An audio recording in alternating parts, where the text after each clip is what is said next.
Well, it's November 22nd, 2022. Welcome to the Trainer's Bullpen. This is where trainers in the law enforcement space come to hear experts talk about their work, their experience, and their research into human performance, particularly as it relates to the critical aspects of training motor learning and decision-making. The purpose of the Trainer's Bullpen is to help bridge the gap between law enforcement training and the findings of academic research and current pedagogical best practices. Our desire here at the Trainer's Bullpen is to help advance law enforcement training to make research applied and to improve officer and public safety. The Trainer's Bullpen is a production of Raptor Protection, and I'm Chris Butler, your host for today. And it's my pleasure to welcome back to the show Dr. Rob Gray. Well, Rob, welcome back. Thanks, Chris. Yeah, so I just want to do a little bit of introductions for you, because in case viewers didn't see the last podcast or the last video that we did. So originally from Toronto, Canada. Hey, fellow Canadian. Yeah. His BA We're everywhere. Yeah. At Queen's University, and his MS and PhD in experimental psychology at York University. After receiving his PhD in 1998, he worked as a research scientist for Nissan Motor Corporation in Cambridge, Massachusetts. In 2001, Rob was appointed as the assistant professor in the newly formed applied psychology program at Arizona State University. In 2006, Rob was appointed the associate professor and program head. Since 2005, he has also worked part-time as a research psychologist for the United States Air Force. From January to June of 2010, he was appointed as the visiting professor in sports science at the University of the Mediterranean in France. From 2010 to 2014, Rob was the associate professor in perception and action in the School of Sport, Exercise and Rehabilitation Sciences at the University of Birmingham in the United Kingdom. Rob's research focuses on perceptual motor control, with particular emphasis on the demanding actions involved in driving, aviation, and sport. His goal is to conduct basic research that can be applied towards the improvement of training, simulation, accident prevention, and human-machine interface development. In 2007, he was awarded the Distinguished Scientific Award for Early Career Contribution to Psychology from the American Psychological Association and the Earl Alusai Award for Early Career Achievement in the field of applied experimental and engineering psychology. Now, in 2015, Rob started the Perception Action podcast. The podcast explores how psychological research can be applied to improving performance, accelerating skill acquisition, and designing new technologies in sport and other high-performance domains. It covers disciplines including sports science, psychology, human systems, engineering, sport analytics, human factors, neuroscience, and cognitive science. The podcast reviews basic concepts and discusses the latest research in these areas, and it's targeted at academics, researchers, coaches, performance analysts, technology developers, and students working and studying in these areas. And Rob, I can also say, having listened to your Perception Action podcast for over the last year, it is also very geared towards law enforcement trainers looking at how to understand training approaches, the ecological approach to training those motor skills that police officers need. So I'd encourage our listeners to check out the Perception Action podcast. It's found at perceptionaction.com. So, okay, Rob, well, welcome back, as I said before. And this was basically what we're going to look at today, was your recommendation after we met the last time and had a discussion about linear and nonlinear training from a knife defense study. You forwarded to me this study and felt that it would be worthy of discussion and very relevant to trainers. So the study we're going to look at today is called we're going to look at Police Training Revisited, Meeting the Demands of Conflict Training in Police with an Alternative Pedagogical Approach. Now, this was published by Corner and Stoller in the journal Policing in December of 2020. So, Rob, let's start with this study, what were the researchers looking at? What were they exploring? And basically, why did you feel that this would be a great study for us to look at today? Yeah, I thought it was a good follow-up to the one we did last time because it's focused more on kind of using constraints. I think in the last one, the last study we looked at last time, they had a constraints approach to defending knife attacks, and I think I said in my in there when I reviewed it, I wasn't entirely thrilled with the way they did that. So I thought this was a good way to get introduce that key concept of constraints-led approach. Okay, great. So and we're probably going to spend the bulk of our time actually talking about the constraints-led approach and what that even means, because this is going to be foreign terminology to most trainers who are going to listen to this. So first, let's start with just defining some terms though, Rob, because Yeah, for sure. one of the things right in the title of the paper, it says an alternative pedagogical.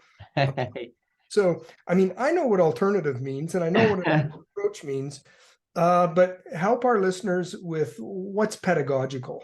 So pedagogical basically refers to teaching, how you teach it. I'm always, I don't like, I know I tend to avoid using that word. I know it does have a difference in meaning from teaching, but I think it's like $1,000 word when a $1 word would do, right? Yeah. So they're talking about how we teach, skills and police skills. Yeah.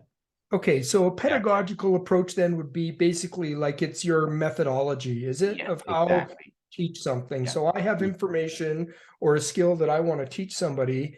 The Mhm. way that I impart or introduce that knowledge or that skill, my method in doing that, that would be my pedagogical approach. Yeah, 100%. Yeah, and you're kind of within that your philosophy about how you teach people and things like that.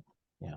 Sure. Okay. So an example of really two different types of pedagogical approaches is one would be, so if we take, for example, linear that we looked at last time, linear and nonlinear, if I use a linear approach, meaning it's very technique focused, it's Mhm. very, static, if this, then this type of training, Mhm. that's a linear approach Mhm. or versus nonlinear, which is more the student is going to be doing their own self-organization, their Mhm. own looking at the task and choosing their own solution fixes for those challenges that they're faced Mhm. with. So that would be an example of two vastly different pedagogical approaches. Exactly. Yeah. Okay. All right. So I think we'll get more into the pedagogy because they talk a lot about it and the Mhm. importance of that approach. So let's just put this right out there at the very beginning. The authors make a very bold statement right in the abstract of the paper, and they say and they assert that there presently exists a problem in police training, and this is the problem that they say. They say the problem is that there's a lack of transfer between the current police training environment and the operational environment. So, Rob, what's your take on that? Like, so that bold statement, is that something that is a problem that we see in training and coaching? Like, what are they talking about there? Yeah, the problem of transfer is something we see a lot in not only police training but across a lot of. It's how can we does what we learn in practice and in training actually show up in the real scenario in a real conflict situation? Does hitting a baseball off a tee make you hit better in a game? And what we find is a lot of training, and it's not often assessed directly. Like someone will come up with a new technology or practice drill, and they'll show it, but they don't actually measure whether it makes you better on the field or in the situation. And what all the research shows is it's very hard to actually get transfer effectively. Especially if you get too far away from the actual thing. Yeah. So it's a very important concept, and it is true. A lot of the things we do, I don't think transfer very well. Now, and I suppose that, there are, when you look at the sporting domains, there are some where transfer is probably easier and to measure, and it's easier to transfer, especially when there's like clearly defined rules and it's not such an open skill environment versus like in say baseball or football, where even though there's still rules and a field that doesn't change, but it's a constant dynamic open environment. So in policing, Rob, I think this is one of the biggest concerns that trainers ought to have, is because we're training officers to be able to respond in very often very violent, rapidly unfolding, extremely close, high consequence events where there are no rules. Yeah. And the environment is constantly changing. So transfer in the law enforcement world, I think, is extremely problematic, because how do we then have a pedagogical approach that we can train our officers in that will at least maximize or optimize the transfer to those? Yeah, 100%. Yeah, like something like you working on your shooting accuracy on a gun range, where you have a stationary target, well lit, no consequences if you miss. There's no decisions about when to shoot or not. How well does that transfer to actual real situation where you're high emotion, have to make a decision, you might not be able to see clearly, right? And usually the answer is it doesn't transfer very well. If you have the conditions are too controlled and simple in practice, they don't transfer to those complex situations. Okay, so Rob, are there general principles that a trainer or a coach considers when trying to optimize transfer of a motor skill? Like, is there general accepted principles of how the training should be set Yeah. up?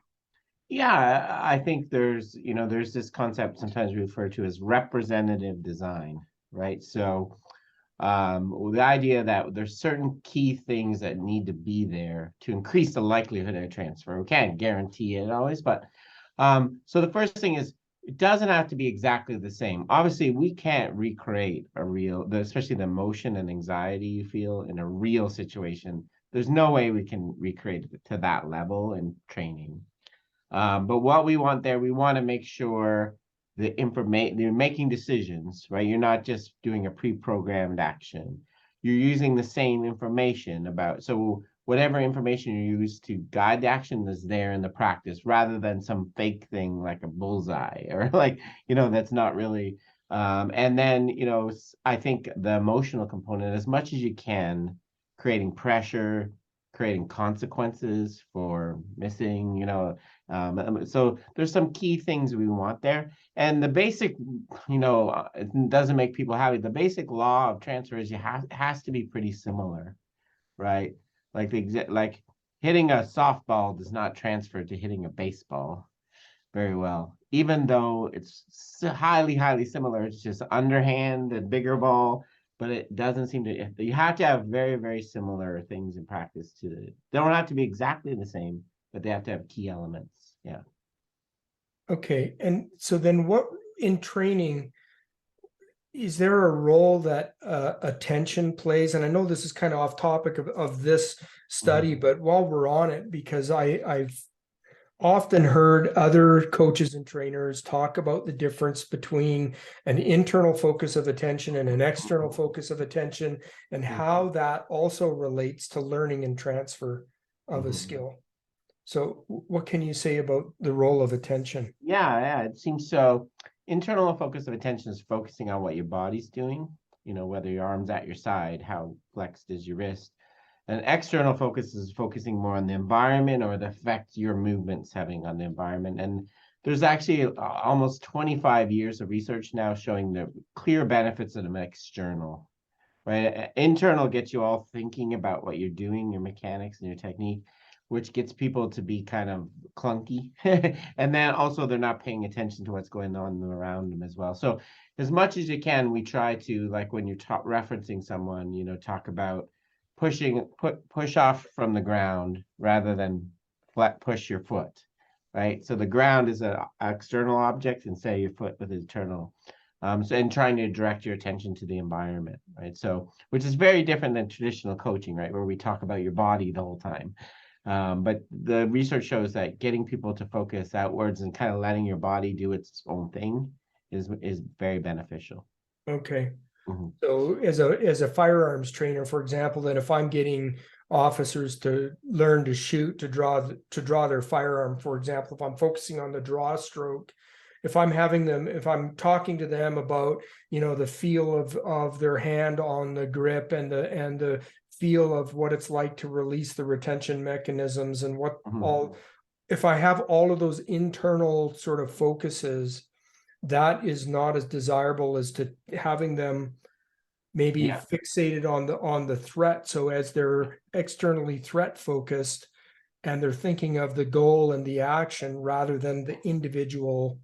Yeah, yeah, and even just focusing more on the gun, the external object too is fine. Just not focusing on what your body's doing so much.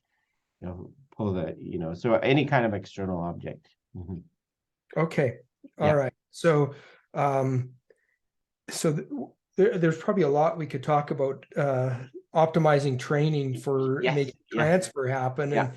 And as I'm talking, that might be an excellent Yes, this has a little bit of that in there, but yeah, that's a whole kind of separate topic that a lot of people have worked on. Mhm. Right, exactly. Okay, so let's get into this idea of a constraints-led approach, because this is one thing that the authors also say in their abstract, is that the constraints-led approach, or CLA, we can call it, would help make the leap between training and good operational performance. And so there's a gap that they're talking about. We've got the training, and then we've got the operational need in the criterion environment. And they're saying, so this constraints-led approach is going to help bridge that gap between training and the Mhm. street. So I think we need to start with you've got to help us with the Yeah.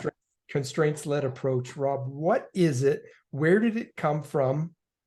Mhm. How is it used? Like, Sure. just go with it. So it starts with the idea that whenever we perform a skill, there's a lot of different options, right? So I could shoot a gun with my elbow bent 90 degrees, my arm straight. I could put my hand on my other hand on my wrist, other hand on the forearm. There's multiple different ways I could do any action, right? Um, the problem with challenges, like when you're learning, which one of those do I do, or which one do I use? And so a constraint is something that takes away one of the possible solutions from us, right? Um, and so it's in kind of paradoxically, it helps us, right? By it sounds bad, I'm constraining you, but I'm actually helping you by taking something away. So there's three basic types of constraints. There's individual constraints that we bring ourselves, right? There's only certain things I could do with my body. Like I can't, like if, for example, if I was very weak arm, I probably couldn't shoot one-handed without supporting, right? I don't have my individual constraint of arm strength, maybe not going to allow me to use that solution. So I have to support with my other hand. Um, then there's the constraints of the environment, right? Which are like light level, wind.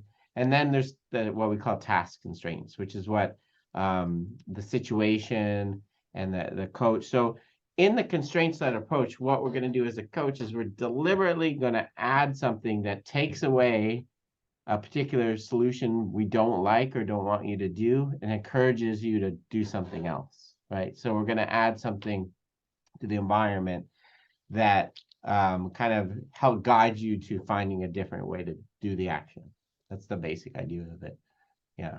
So the example I use in my sport, I work in baseball, in pitching, in baseball pitching. We have a lot of young athletes that come up and they come up with a solution of when they're pitching, they separate their arm from their body really early. And that puts a lot of stress on their elbow, increases the chance they could get injured. So what I do is I add the constraint. I put a big ball, yellow rubber ball under their arm while they're throwing. And I tell them they have to throw so that the yellow ball, when it falls out, goes forward, right? So what I've done is if they separate their arm now, the ball just falls out and goes sideways. So I've added a constraint that takes away that solution of separating your arm early and encourages them to do something else. So the constraint-led approach is really a way to guide a person to move, have an effective solution without telling them exactly what it is. We're just kind of pushing them, with these constraints. So that's the idea. Well, that's why it's called a constraint, why it's a constraint-led approach. And there's lots of different ways you can use constraints in teaching. Okay, so you mentioned individual constraints is one of them. So there's sort of a triangle of the constraints-led approach, right? There's individual and task and environmental. So you've given us an example about how you can change the individual constraint. How about the task and the environment? How do coaches or trainers impact those two areas? Yeah, so the task, is kind of, for example, a simple example of a constraint is how big the target is, right? So with a new learner, right, you would change the target size as a constraint to make it more easy for them to achieve some success, right? And then as you got more and more, but when you have a really big target, then you can really hit the target lots of different ways, right? Lots of different techniques. But so once you do that, it kind of gets some proficiency, then I can make the target smaller and smaller. Now it's putting more demands on you to come up with a better movement solution. So target size is one of them. You could add some time things where I don't have to shoot, I have to make a decision. You could add time, like how long you have to shoot as a task constraint. How many targets you have to pick between. So it's kind of any kind of aspect of the task that you can change, as a coach. So it's really, that's what the main thing you're manipulating as a coach or a trainer is task constraints. You really don't have a lot of control of the individual. You can go send them to the weight room and suggest they do these exercises to get stronger, more flexible. But in the actual training scenario, it's mostly task constraints. Okay. Now, can a trainer change individual constraints by, like if I put my trainees through a 10 or 15-minute high intensity training circuit to jack up their physiology, get their heart rate up, would that be an example of changing the individual constraint or the task? Yeah, no, that's a great example. That's a good example of when you can in individual constraints. So that's one I like to use a lot in the sports training, is I get you fatigued. So if I want you to be able to shoot accurately in basketball in the fourth quarter, in practice, I'll make you run a bunch of laps, then come shoot, right? So I've got you pre-fatigued. Now you have to figure out how to keep moving successfully when you're fatigued. Yeah. Okay. What would the benefit of that be? Of fatigue? Like why would you do that to a performer, to fatigue them? Yeah, so basically the idea of constraints is we want you to learn to kind of adapt. So how can I keep shooting accurately when my legs are a bit tired? Which of course might actually happen in the real game, right? As the game you're getting what do I need to do differently now if I can't jump as high or so it's basically making the athlete or the performer adaptable, right? In a shooting task, if I lower the light level, right, making you learn how to adjust what you're doing to satisfy that constraint. So it's giving you kind of new problems to solve in a way, and making you more, rather than teaching you the one way to do it. I want to kind of challenge you to be able to do it in lots of different situations and conditions. Okay. So Rob, why should we use a constraints-led approach? I mean, where does this come from? What does the research show as to why it's superior? What's the alternative? Like, is there something that is consistently used in sporting that isn't a constraints-led approach? Like, so yes. So constraints-led approach, the key kind of idea behind it is the self-organization. I'm going to let you figure out on your own how to shoot when you're tired, right? I'm not, the alternative is the more traditional kind of prescriptive instruction. So when, where so constraint, one way to think of it is constraints that approach is giving the athlete or the learner problems to solve, right? Keep shooting accurately in low light, keep shooting accurately when you're fatigued. Whereas traditional coaching is giving the solution, right? I'm going to tell you, you need to keep your arm straight, you need to do this, you need to do that. So you're prescribing the answer to the person and having them repeat it over and over. And there's a quite fair amount of research in sports, and kind of the one we talked about last week too, last time with the knife defense, that shows constraints seems to be a superior in the long run to just telling the person what to do through instruction and correction and things like that. Yeah.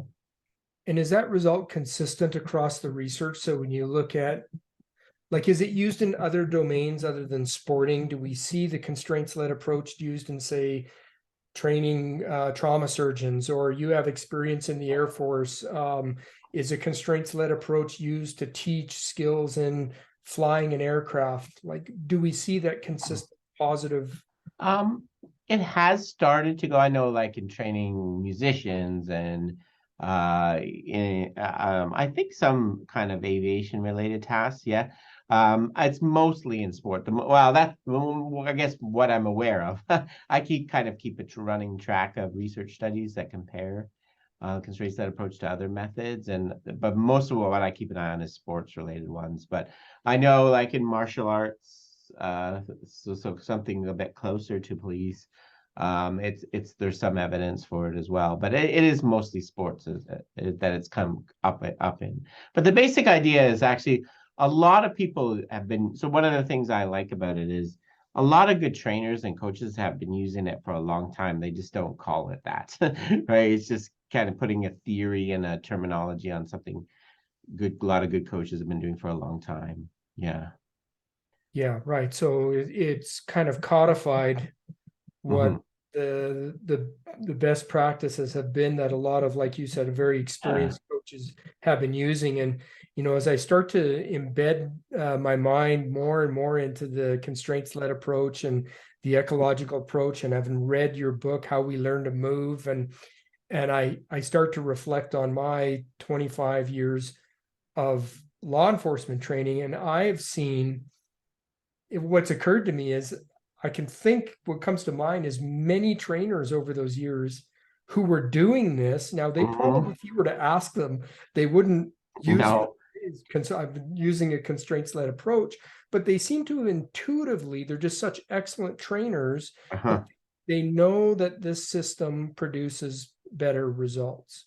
100%. That's what I see almost every sport I work. I work a lot across a lot of different, and really good coaches have kind of figured, like great experimenters, right? They've learned kind of the same thing. And so what we're trying to do here with is kind of, yeah, put a theory on, explain why it works. And also I think it helps give an understanding where to go next, like what other types of constraints can we use and things like that. But you're right. There are so many coaches that have great ability to do these kind of things already.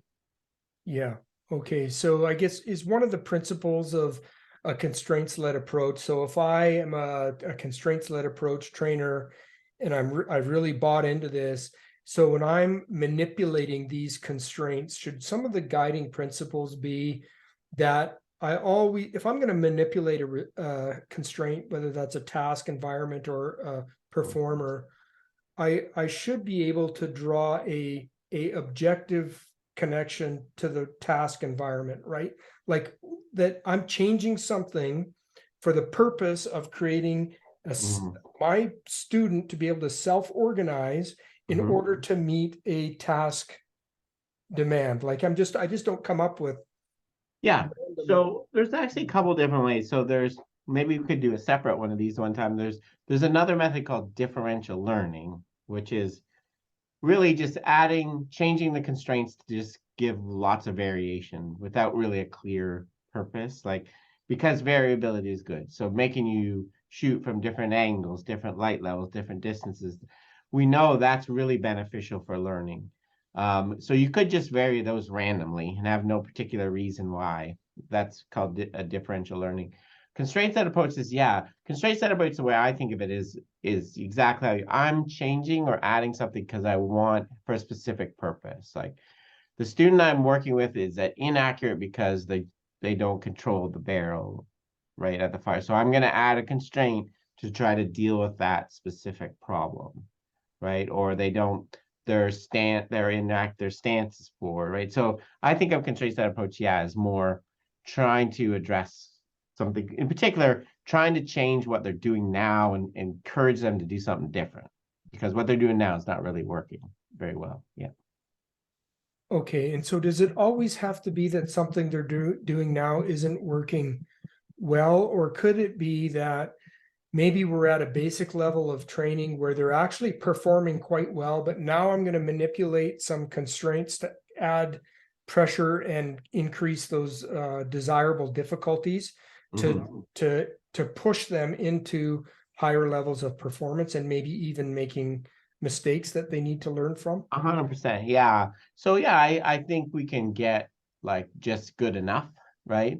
When you first learn people learning a skill, you get something that works and it's okay. But then if you really want to optimize and get to the next level and be elite, yeah, you sometimes you got to push people away from that. And by challenging, like I said, with like the example back to my baseball, like if I have people throwing really slow, like a low velocity, there's lots of ways you could throw a ball 50 miles an hour, right? You can throw sidearm.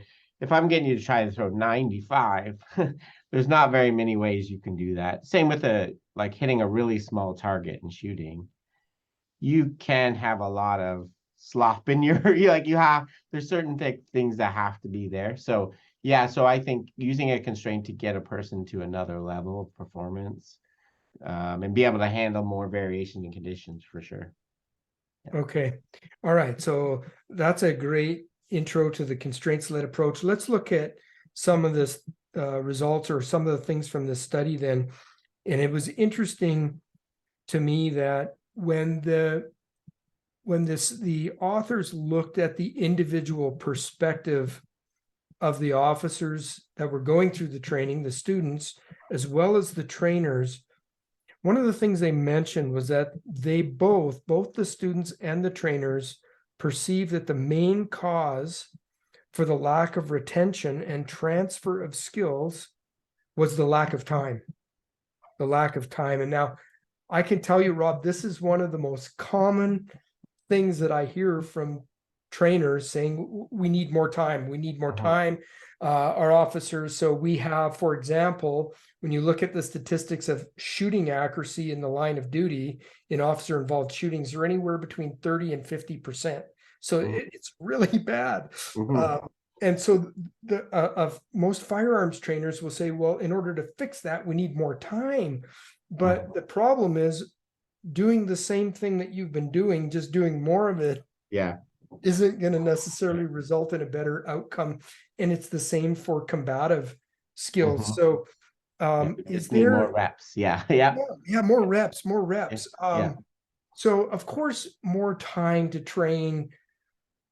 Like as a trainer, I always want more time to train, and we hope that that would be beneficial, but that's not what's these authors say is causing the poor performance, the poor transfer. So let's talk about like back to the whole I guess the pedagogy, the training methods.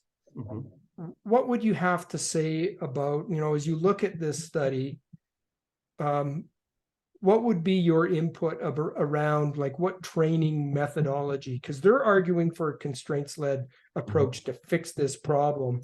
And your expert 100%, because I think one of the things that this approach does, it gives you much more efficient use of time, of practice and training time. Your a lot of the time I think is wasted, like by things that we don't really have a clear reason why we're doing it. A lot of the same thing over and over. So I think I think this addresses one of those problems. Like, let's get right to it. Let's get right to what your issue is, right, with shooting and or whatever, fighting. And so, yeah, I think, it's the way that I use for all the things I do. So I'm biased, obviously, in how I think about it. But I think it's a way more efficient use of time. And a lot of things, like, especially when you're dealing, so a lot of things they're talking about here, especially like in combat, is having an opponent or a resistive opponent when you're training like knife defense or something. And a lot of the time we have people together to train, we still train isolated and individual. Like we're wasting this opportunity for you to be against someone. So yeah, so I definitely think it's a more efficient use of time. Okay, and the waste of time thing is important. I'm glad you brought that up because they mention in this report, they talk about a study by a researcher by the name of Cushion, who in 2018, he evaluated officer safety training in the United Kingdom. And what Cushion found as a result of his study is that 54% of the training time was passive. Now, and I take that to mean, and maybe there's a research definition of that, but when I hear as a trainer, I hear we've got 54% of time that's passive. That means to me, my students are spending 46% of the time not doing any meaningful training. Yeah. Yeah, or there's a lot of good research looking at training, kind of diary, analyzing practice, and yeah, if you let people, they'll work on stuff they're already good at, right? Because it's rewarding, doing something really challenging and hard and making a lot of mistakes isn't fun all the time. So yeah, I think, and the same, and I see a lot of practices, even with when the coach is running it, it's like, oh, because we always do it this way, or that's the way I learned. There's not, so the term sometimes you'll hear is deliberate practice. Like, what are we trying to work on? What are we trying to get better at? Let's try to maximize that. It doesn't mean you can't have some practices that are more just for giving people confidence, or more in sports for more fun. But you do need, if you really want to improve, you really got to focus on, ask, why am I doing this drill for? Yeah. Okay, so pushing past those areas of comfort, and since you brought it up, let's go down that road for a little bit, because we see often that officers like we're going to be honest here, especially for in-service training, recruits in the academy, they don't have much of a choice. They're a captive audience. But when you get officers come for your annual use of force requalification, most of those officers detest that training. And I think a lot of the reason for that is because they don't want to look bad. They don't want to make mistakes, and every agency is different, but we have some cultures in agencies where it's looked down on to make mistakes. And so do you see that as is that a cultural problem in coaching in sports as well, as trying to get your performer? What can we do to help our students feel comfortable and supported to push themselves beyond just those little comfortable zones that they like to function in, past Yeah, that's a great point. And yes, I see this all the time. And sometimes the term we use is called psychological safety, like giving people a safety net that this is safe. So I do a big speech I'm like, okay, this is a practice activity I designed to make really hard for you. You're going to struggle. You're going to make mistakes, because that's when you get better, right? There's no scouts sitting in the stands. I'm not filming this. This is not a test I'm going to score. I want you to try and explore and do different things and learn, right? So yeah, I think you have to set the stage for that. And it's still difficult. Like a lot of, like, I was just at a conference with NBA, and a lot of their players, they sneak off in the off season and work with a trainer separate from the team. And that's when they do all the really hard stuff where they struggle and fail, because they don't want to do it in front of the, you know. So it's a big problem, but it really kind of, you have to kind of set the stage as the coach or the trainer that, this is what we expect. I expect you to miss a whole bunch of your shots here, because I'm giving you a really challenging thing to do, and not because we're going to get better through it. Yeah.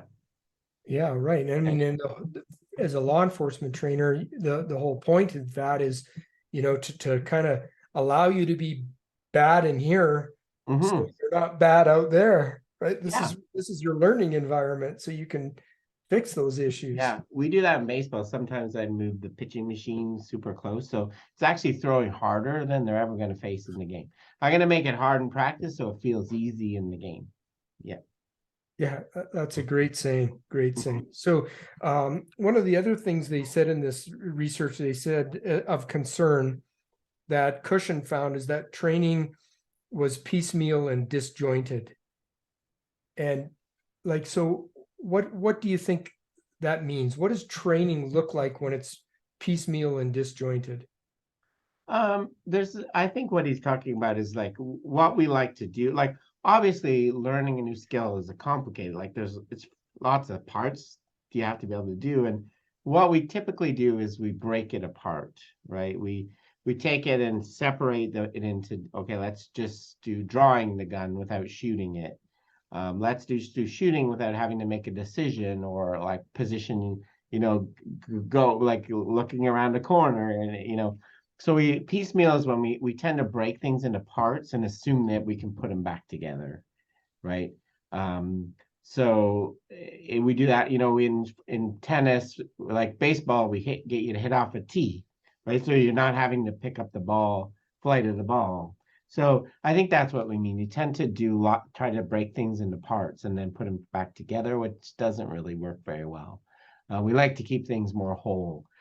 Just make it easier by, instead of hitting you a ball off a tee in baseball, I'm going to throw a bigger ball to you. So you can still have to see the ball coming and time your swing, but I've made it easier because the ball's bigger. Yeah. Okay, so is that when I hear coaches talk about whole versus part practice and Exactly. in motor skills? So Mhm. what I'm hearing you say then is, does the research show that when you have more complex motor skills, is it better to teach those whole rather than fragmenting them into the individual parts? For sure. That's what the bulk of research shows. 100%. Yeah. Keeping things, particularly like the perceiving the world and acting together, right? That's in particular really important. Mhm. Okay. So the more that the training can involve basically like task relevant cues then. So you want the environmental cues that you have to perceive, make a decision on, and then interact with. Is that what you're Mhm. saying? Yeah.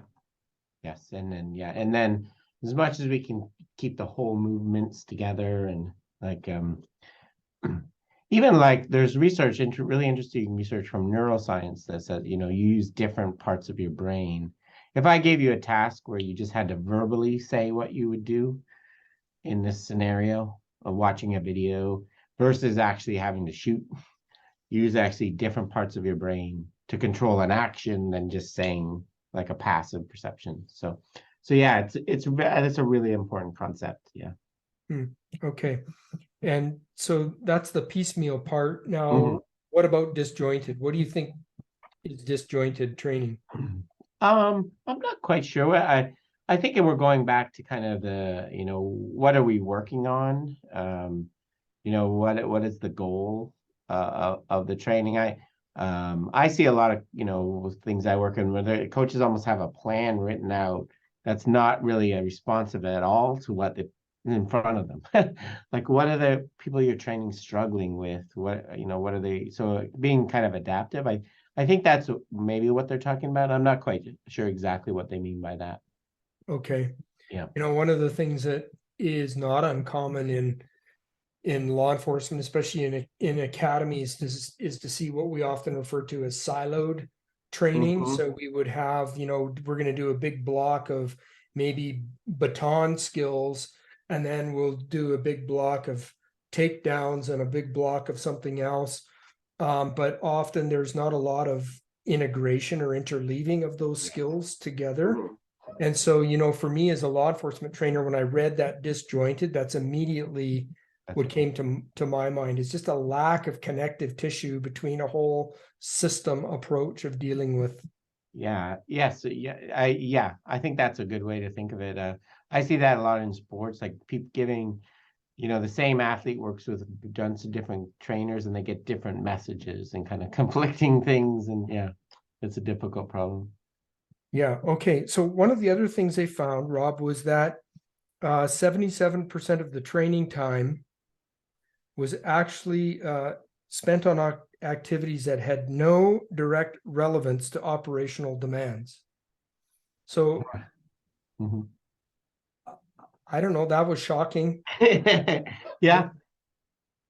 Um, yeah, I think, like I said, a lot of it is, I'm not sure how they define that, like what is relevant or not, but I guess it's not surprising. Like I said, a lot of practice we just is not purposeful. Like, what is it trying to achieve exactly, and focuses on transfer. Yeah, but yeah, that's a very high number, isn't it? Yeah.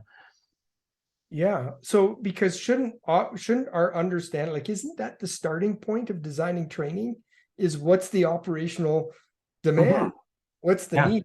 And so I remember once when my daughter played a lot of years of soccer, and I remember always watching these drills that they would do. They'd have to dribble the ball around the Mhm. cones, Mhm. and I reflect on that, going, but they never do that ever in a Oh. game. Yeah, that's like the breaking down part training. Like the idea is we need to teach you to handle the ball, and we'll teach you first, and then we'll teach you how to handle the ball and get around an opponent later. And we'll be able to piece it back together, which it doesn't work very well. Yeah, that's one of my least favorite, like dribbling around cones is because there's no information there, and it's no. So yeah, I think of what, depending on, I think, how you define that test relevant. But if you're looking at things that have, the same qualities as the environment you're training for, yeah, it's probably pretty low. Like for example, I coach tennis sometimes, and I see a lot of the activities they're helping you learn a forehand by tossing a ball to your underhand and having you hit it into an empty court, right? So you're not hitting a ball that was hit to you. There's no opponent you're trying to hit it away from. So yeah, things like there's lots of those kind of things if you're looking at kind of how well it represents the actual thing you're training for. Right, right. Okay. And so, one of the things that they said here is that primary training methods that are used in their study were what they called linear. And I think we've already addressed what linear training is. We've spoken about that, and you've given us some examples of what linear type of training would be. Mhm. And actually, we just spoke about one, right? The whole soccer dribbling between cones Mhm. is a linear technique based type of Mhm. approach, and they're clearly not supportive of that. And so the other thing that they mentioned is that they mentioned a concern reflecting poor performance are trainer centered teaching methods. Now, I wasn't clear what that is. What is a trainer centered teaching method? And I guess by the very definition, there's another type which is performer centered teaching method. Am I right? Like, Yeah. okay, so Yeah. you So I think what they're talking about is what I was talking about before, the idea where I show up as a trainer and here's what we're going to do. Here's what we're going to work on. I have it all pre-planned curriculum rather than focusing on athlete-centered, performer-centered, what they need. And based on, and also I think it's the one size fits all too. Like I know all the answers.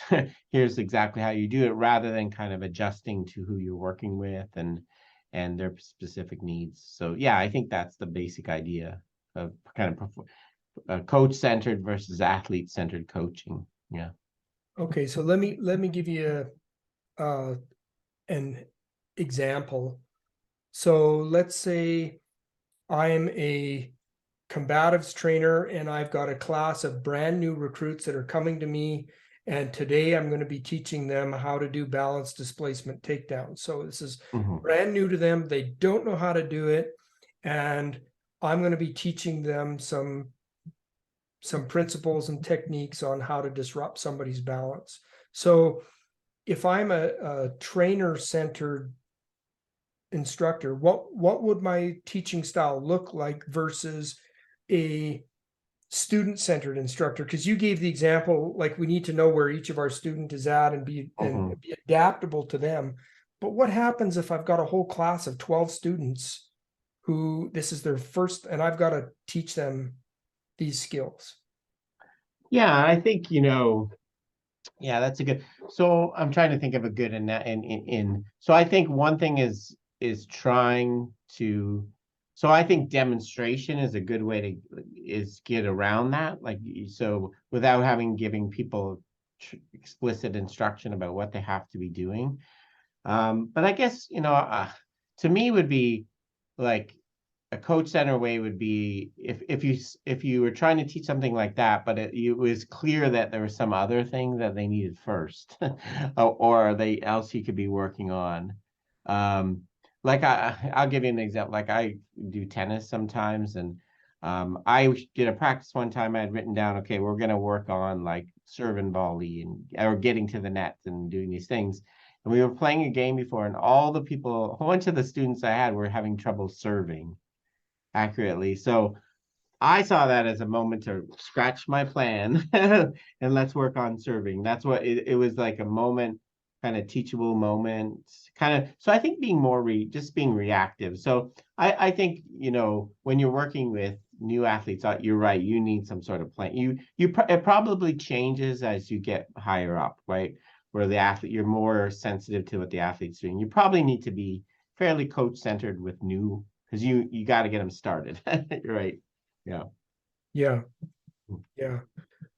But I guess even in that, if so there are certain techniques that maybe I, as a trainer, because I've used them for years, so I have certain balance displacement techniques that I like to use. Mhm. So if I'm an instructor-centered teacher, I might really focus on my personal preferences of those techniques rather than if I'm student centered, how about if I talk to them about here's the basic principles of balance displacement. Balance exists in the vestibular system here. And so the fastest way to disrupt it is to get the head off the shoulders off the hips. So think about turning that line as quickly as you can off of that. Here's some principles you can use to apply that, and then put them into some very ecological drills where they've got to learn to apply this on their own. Yeah. Would that be starting to be even a closer application of student-centered versus instructor-centered? Yeah. Yeah, I think so. I think so. I don't, this is kind of a distinction I don't talk too much about. Like, I think, but yeah, I think so. I think getting it more, um, yeah, getting it in the situation, allowing the environment to do some of the coaching for you. Like, so I think also a coach, really coach-centered coach would want to be doing isolated things instead of having people figure stuff out on their own by doing constraints and things like that. Yeah. Yeah, okay. Because I think, one of the things that law enforcement trainers can mistakenly measure their success by is getting their students to replicate what it is they've wanted them to do in training. And that's actually one of the things that Cushion said, that the majority of the training methods expected the students to watch and imitate their trainers, but they didn't actually learn how to solve problems. They just learned how to imitate the trainer. Exactly. Yes. Yeah, Yeah. that's very common. Yeah. Yeah. And so doing something like that, what would the performance results be operationally for an officer who is trained under that method? That's usually when you get the poor transfer and you get the trouble with decision making. You get like skills kind of falling apart under pressure because you haven't you've given the person the solution and they really don't, okay, how do I use this when something else happens, or I'm going around a corner and I can't see clearly. And so, yeah, too focused on kind of giving the answer makes them not usually doesn't transfer well to good decision making and things like that. Okay, so one of the things with the CLA approach that they talk about here, the constraints-led approach, and since this is the method that the authors recommend that trainers take, is the constraints-led approach. So the on one of the pages of the, let me just get to the right page here. They say that on page 929 of their report, the last paragraph, they say the widely cited constraints-led approach successfully applied in sports science and sports offers an innovative pedagogical approach that could be introduced into the law enforcement domain. The constraints-led approach offers a stimulating framework for training practice as well as content decisions within the educational curriculum of police trainers. Since constraints-led approach pursues the goal of narrowing the gap between training and application context through the integration of theory, science, and knowledge from high quality applied practice. Well, that's a big, big mouthful, Rob. Yeah. But so give us the Coles notes. What are they advocating for there? I think they're basically saying training, police training, and these kind of skills training, although it's different consequences and things like that, it has a lot of the same kind of elements of sports, being the complex environment, the need for decision making, need for adaptability. And I think they're saying that constraints-led approach, it remains to be tested and people to use it, but it makes sense that it would work in that environment as well. Okay, perfect. Yeah. So they said a phrase there that I actually I believe I read almost verbatim at some point in your book on how we learn to move. And that was it on page 930. And they said the premise of the constraints-led approach is that human behavior is constraints-led. That is, it's conditioned by the interplay of the individual and environmental factors which act as constraints. So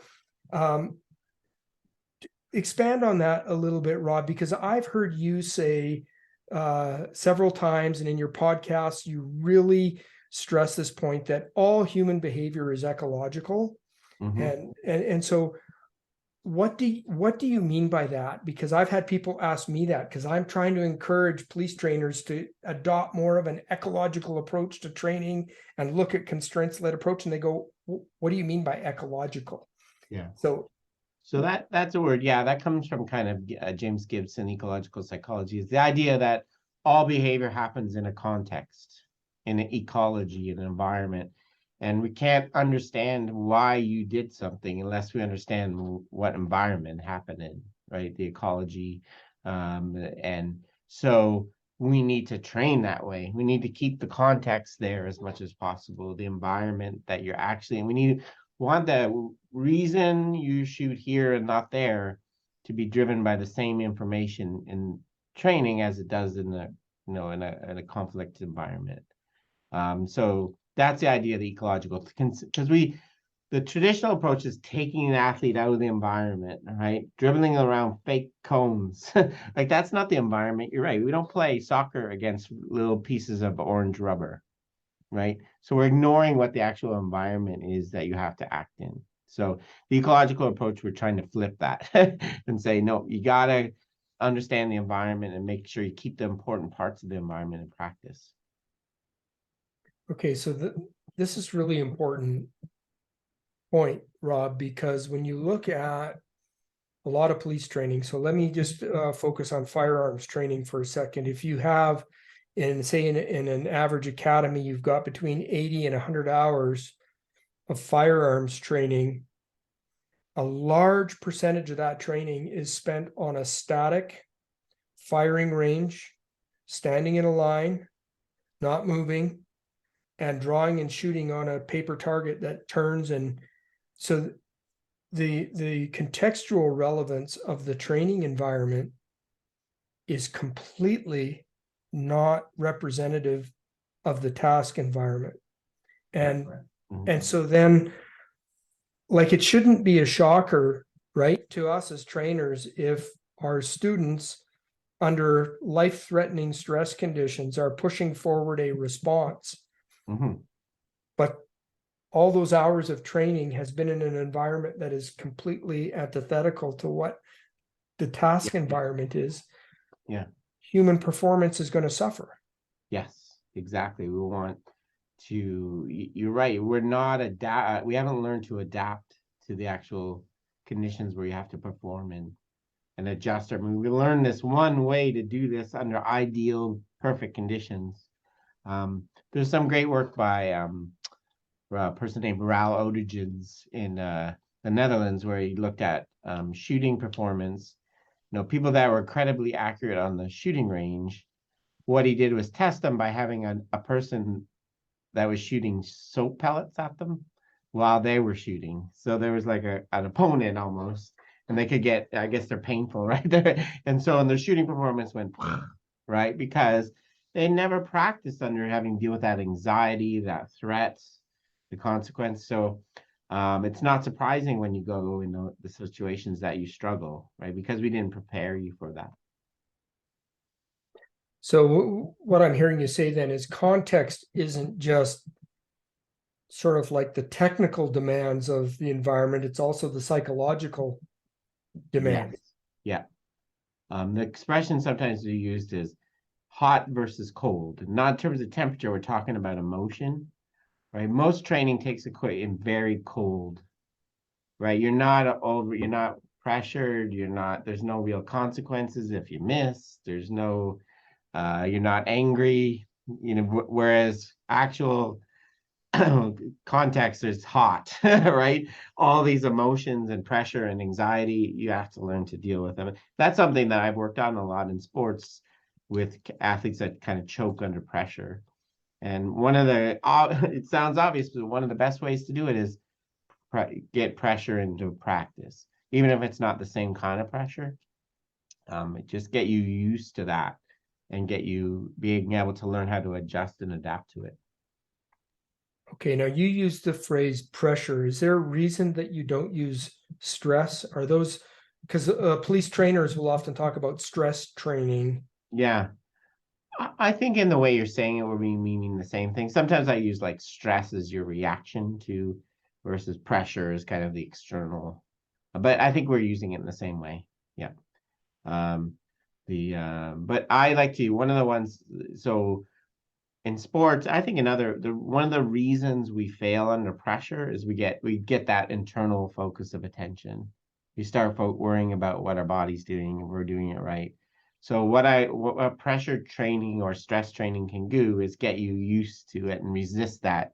Because you want to just do the same thing. Like the key to handling stress is just do the same thing you did when the non-stressful situation.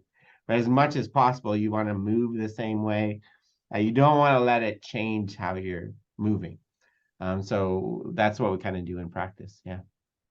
Okay, great.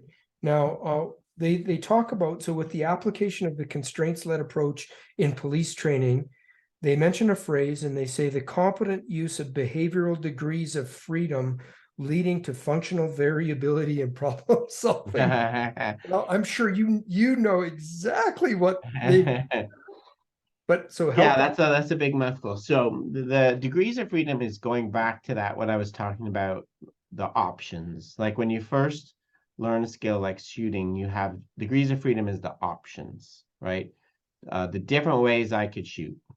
So there's infinite different ways I could hold a gun, extend my arm, right? That's what we mean by degrees of freedom is the options. And um, what the functional variability is the idea that you actually can't just have one way to do things, right? There's not one way to shoot a gun. That's like against all the traditional training, but you need to be able to shoot it differently because all the conditions are changing. I need to be able to adjust and adapt my movements, so not by a huge amount all the time, But the idea, I need functional, so useful variability, change in the way I move. So the key to performing well is not consistency. It's being able to adjust to the conditions is kind of that idea of it within the ecological approach. Okay, you just said something that's completely counterintuitive to trainers. The key to performing well is not consistency. Yeah. So the terminology of this that we use is called, the phrase sometimes we use is called repetition without repetition. So you want consistency in the outcome. I want to consistently hit my target with the shot. But the idea is you don't do that by consistently moving in exactly the same way, right? To consistently hit a target, I need to move slightly differently depending on the conditions. You know, how tired I am, what the environment conditions, the light level, what posture I'm in, what angle I'm at. So repeating consistency and outcome, yes, but it's not produced by the traditional ideas. We get consistency outcome by having this motor program of how to shoot that we just pull out. It happens the same way every time. That's why we repeat, right? Repetition is so we can get this one way to do something down, so we could do it the same way every time. And the key idea in the functional variability is the idea that you don't actually want that. You want to be able to do it slightly differently. And also because you're going to, you're going to extend your arms slightly later than you did the last time. You need to be able to adjust for that. So that's the idea. It is a very idea, very kind of counterintuitive to most people. Yeah. Very counterintuitive, but the more you think about it, it makes perfect sense from a lot of different perspectives, because Yeah. every shooter, for example, every officer is an incredibly complex, varied milieu of a different person with different biomechanics, different movement patterns. And so, and again, then you add in, like you said, every situation they're going to be in, they're going to be moving. They might be moving laterally, falling forward on their back, shooting one-handed, shooting two-handed, shooting a moving target, moving while shooting. And so the more variability that they are exposed to and have to sort of this whole degrees of freedom, Yeah. finding their own movement patterns, different options. Yeah. each of those, that's preferable to spending. Having just one way to do things. Yeah. Okay. And that's good. And I want to ask a follow-up question onto that, because they talk about individual affordances in this whole discussion about degrees of freedom and functional variability. And then they throw in this individual affordances. What does that mean? Yeah, so that's a good, so a lot of terms in here, isn't there? Affordance is an opportunity for you to act on the environment. So if I'm have someone, kind of an opponent or someone I'm trying to subdue, what are the opportunities I have? Can I take them down to the ground? Can I do this move? Can I do that move? And obviously the opportunities are going to depend on them. How tall are they? How far away are they? And on me, what are my capabilities? So affordances are opportunities for action, right? And they're basically decisions, right? What should I do in this situation based on what I see, you know? And so you want the person to, you want like a police officer to learn to pick up affordances. What can I do here? Right? Without having to remember having someone tell them, when this happens, do this. Because think about how many of those you would need for all possible scenarios that could happen to a police officer. It's impossible to make a rule book of, if this happens, then do that for a police officer. There's too many things going on. So they need to learn themselves, okay, this will work here from what I see, right? And that's called perceiving affordances, opportunities for action. Okay, so You know, and would an example of that be, so one of the things that I've done for years is looked at use of force events, and I write an opinion on, like an expert opinion on whether the use of force was consistent with training, proportionate, and all that type of stuff. But sometimes I will see what I consider to be a brilliant use of a tactic that has never, and often an officer will be critiqued by others saying, well, but we don't train that.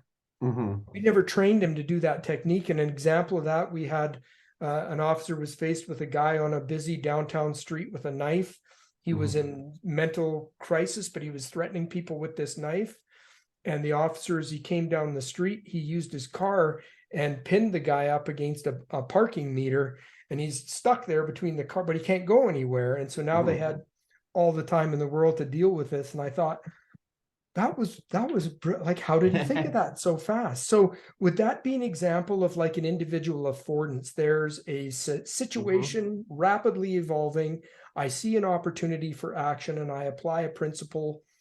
Even though it may, I may, 100%, yeah, and this is something you actually see in the constraints-led approach work in sports. Like there's some really good work in soccer, and also in martial arts, that it's not a word you would usually apply to police officers, but that's a creative solution, right? Creativity, coming up with solutions that are unique and not like pre-programmed or something told you do in this situation. So in sports, you see people come up with different moves for striking. In soccer, they come up with different patterns, and because the practicing in this way, like a constraints approach, is encouraging that, right? We're not telling you what to do. We're giving you situations where you have to figure out what to do. So it's not surprising people are going to come up with really unique solutions. Yeah, that's a good example. yeah, okay. So is that tied then? Because one of the things they say in this report, they place a huge emphasis on the importance of the students themselves in training having to learn their own, they use the term functional solutions to problems. And so, Exactly. Rob, I often hear you mention the term self-organization. So is that sort of the same thing, like their own functional solutions, Exactly. self-organization? Yeah, exactly. I'm figuring out on my own what I have to do when there's a sun shining in my face. I'm trying to see some assailant or something. I had to figure out on my own how to deal with that. But coach can guide you, like as instructor, you can like guide, like try this, or put a constraint to help them. But ideally, you want them to um, figure out their own way to deal with that and self-organize. Because the advantage of that is when the sun's in a different angle or it's a different light, they haven't learned one thing to do. They've learned how to solve a problem. When they get a new problem, it's going to make them more likely to come up with a new solution for that. Okay, and so what the authors are they telling us then, and is this what you would agree that this ecological based constraints led approach leads to performers having more of that, like you use the term ingenuity, creative problem solving, self-organization. Is that the result that we can expect from a constraints led approach? Yeah, 100%. Yeah, we get the word I use is adaptable. Right, they can adjust their behavior to the changing environment around them. Right. Instead of like the traditional approach, like the military approaches, we basically we kind of almost wanted to make people like robots, right? So they're through training, they're just pulling out what they were trained to do in this scenario, like automatically, like a robot would, So they're not really deciding on their own, picking up their own information. The problem is, how do you program every possible? You need a program for every possible scenario then that could happen. And what happens when one of those scenarios, it's not one of those ones you were trained for? So the idea of the ecological approach is we're developing problem solvers.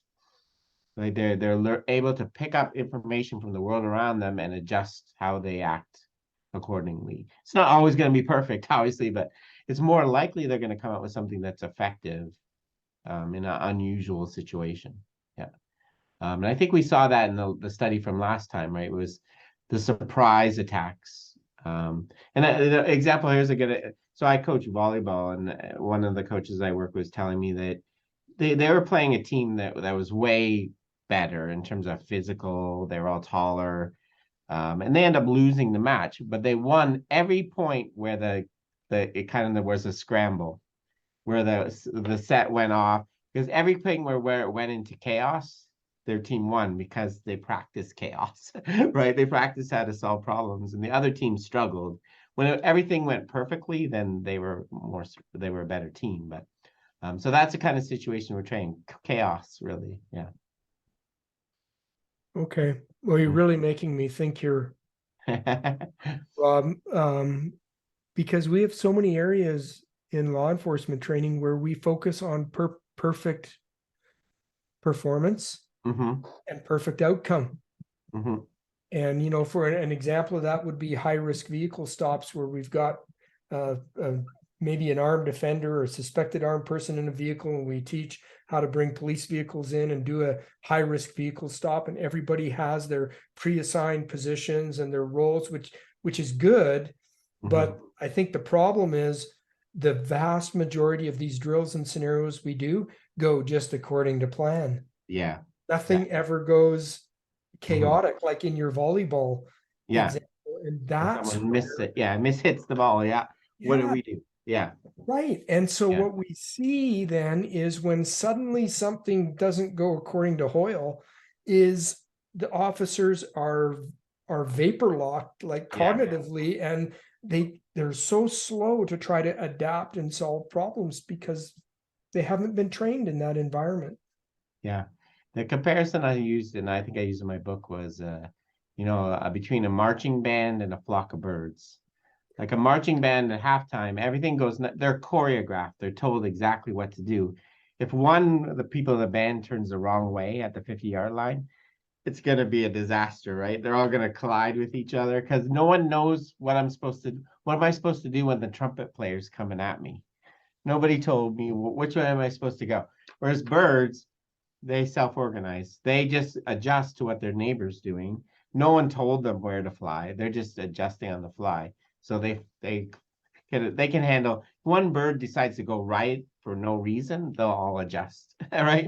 So yeah, I think that's exactly what we're going for is, what happens when everything doesn't go. If everything goes perfectly, yeah, then maybe the kind of telling everybody exactly the plan will work. But if something doesn't, then we will, that's where we want the adaptability. Boy, that bird example is perfect, Rob, because I remember teaching building clearing to recruits. So we teach them how to go enter rooms, enter buildings, flow down hallways, go through doors, and there's specific techniques that we teach them how to hook around doors and keep moving. And as long as everybody does what they're expected to do, it's all good. But I remember so many times one officer would go through and would either see something that they would capture their attention and they would then focus on that, but it was unexpected by everybody else on the team coming in, and they were hitting and Yeah. they couldn't adapt. And Yeah. And the reason it occurred to me they couldn't adapt is because they didn't understand the principle. They just yes, knew the exactly. technique. And that's a great point. Like it's not like we're saying just let them do anything when they're clearing a building. Like just you as an instructor still know what they need, what the principles are, being sight lines, and like it's just allow them to kind of figure out around that and guide them to these principles, right? Rather than telling them exactly where you should be. Sometimes I call it in sports, I call this conditions, not positions, right? I want you to understand the conditions that we need to meet to be successful, not where you need to be or how bent your arm needs. You figure that out on your own. But we have to satisfy certain principles or conditions to be successful, though. We can't just do anything, right? Or we're going to get in trouble. Yeah. Right, Yeah. right. So the principle would be is the underlying foundational principles are important. Mm-hmm. But we also want to put, like you said earlier, put the pressure on of unexpected, like we Mm-hmm. talk about affordances for action is adjusting those constraints led criteria. So now you can't do this. You thought you were going to do this, but now I've done something in the environment and you can't. Yeah. If, Like I'm not sure if this is one like in clearing the building, like spacing. Like you want to keep most sports and teams, you want to keep effective spacing. And how do we adjust to that when this part is blocked or there's something, how so we can't do that by knowing exactly where to go because, that's not very flexible. It's very, another term I use is when you tell people exactly what to do, it's very fragile, right? It works until the conditions change, then it smashes into pieces, right? Because there's no flexibility with it. You haven't taught them how to decide what to do on their own based on what they see, right? And I know in police officer and military, that's kind of scary, right? Giving a lot of autonomy to the person versus having more rules and constraints. Yeah. yeah, Yeah. right. So, okay, we're closing rapidly on the end of our session here, but one of the things I want you to help flesh out for us is the idea of biological degeneracy. They use this term. They say the CLA refers to the principle of biological degeneracy. So help us. Yeah. That's a big one. That's the idea of having multiple different ways to do things, basically. That degeneracy is actually throughout the nature and the body that you can do the same thing with different parts. So within your body, there's not one like your genes can go together to form different amino acids and things like that. So it's kind of having different fundamentally it means having different ways to achieve the same thing, right? So the repetition without repetition idea again. I can be accurate shooter if I hurt my arm in a situation, how can I adapt and adjust? Degeneracy is having another solution there. And it seems to be throughout nature and through body that we have more than one way to do it. We have kind of this more than one way to do things. But yeah, it's a fancy term for that. Yeah. And it's not a negative term. I guess, No. yeah, because So when you use the yeah, word degenerate, it's like yeah. that's That's what it took me a while to figure this out. Why do they call it degenerate?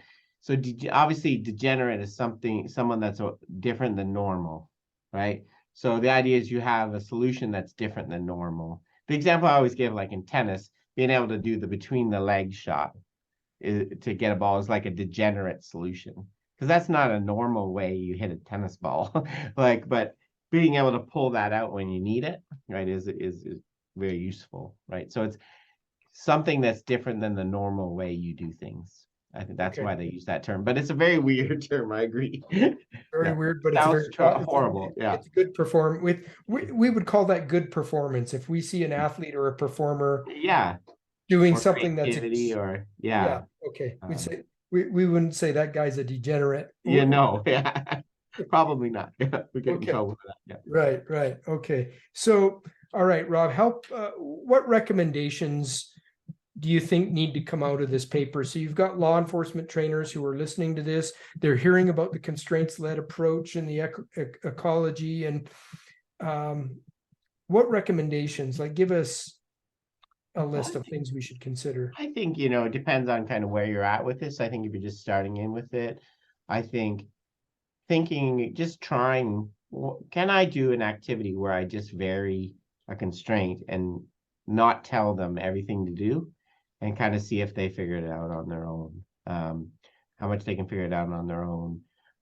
So I think that's kind of where I like to start with people that are used to more traditional coaching.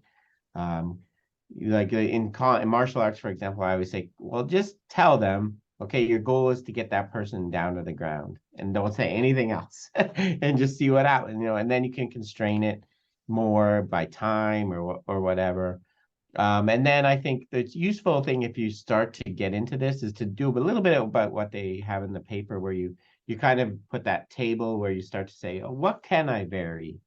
What could I vary on a shooting range? What could I vary? The distance of the target, size of the target, light level, angle, body position, time, and kind of think about all these different things you can vary and what they might be useful for, right? If I gave a person less time to shoot, what might that encourage them to do differently? So that's the way I try to think about it. Yeah. Okay.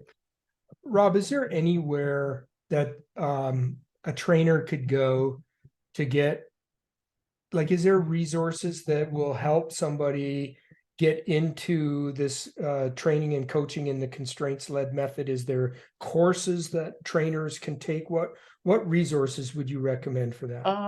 No, there's not anything really specific to. There's a series of books coming out now that are specific to specific sports. So I have a baseball one that I'm editing right at the moment, and there's a golf one. But I think mostly is, just I think you can find some videos on online of people like in martial arts and MMA. There's some good videos on how people use constraints in different activities. So I think it's mostly finding examples and kind of getting thinking about how you might do something like that. Yeah, but there's no. I don't know that there's specific resources yet on like using constraint set approach for police training. Not quite yet. Like there's just this paper is just kind of introducing the idea, right? And trying to get people to think about it. Yeah. Yeah, but I guess I don't mean so much even in police training, but let's say if a viewer wanted to go get some kind of certification, even at a coaching level in a constraints-led approach, is there any opportunities for that? Sorry, what's that? I missed the broke. If they wanted to get any kind of training or certification in constraints-led coaching, even from the sporting realm, are there opportunities for that? Not really any like official constraints. I think there's a growing body of kind of groups that will offer training. There's like one group called Emergence. They're kind of developing coaches in this mold. They kind of offer courses where you can learn about the basic principles and stuff. And I myself like things like we're doing, like where I do kind of consulting with people. But there's not quite anything official certification, things like that quite yet. Okay, great. Thanks. Rob, is there anything that you wanted to just add in summary before we say goodbye for this session? No, I think that's that's a kind of a good introduction to this concept. It's something I really use a lot myself, and I think just trying, okay, let's try one activity if you're really kind of more a different view, and then see what happens. Like I think you'll see that, for example, the example I gave where you just ask someone to do a takedown without giving any kind of instruction, the change in the performer, you'll see right away, they get all nervous and it gets more, you'll see, wow, that seems more like what they're going to have to do in real things. So that I just kind of play with it. It's something you have to play with. You have to learn and try different things to be good at it, for sure. Yeah, and be confident in the process. Yes, yeah, for sure. Okay, great. Well, Rob, thanks so much for your time. We really appreciate you. You're welcome. On My the pleasure. show again, and appreciate what you do. Once again, for the viewers, I strongly encourage you to subscribe to the Perception Action podcast. Take advantage of the great information that Dr. Gray has as a resource available to you. And Rob, we look forward to having you back on again next time. Yeah, my pleasure, Chris.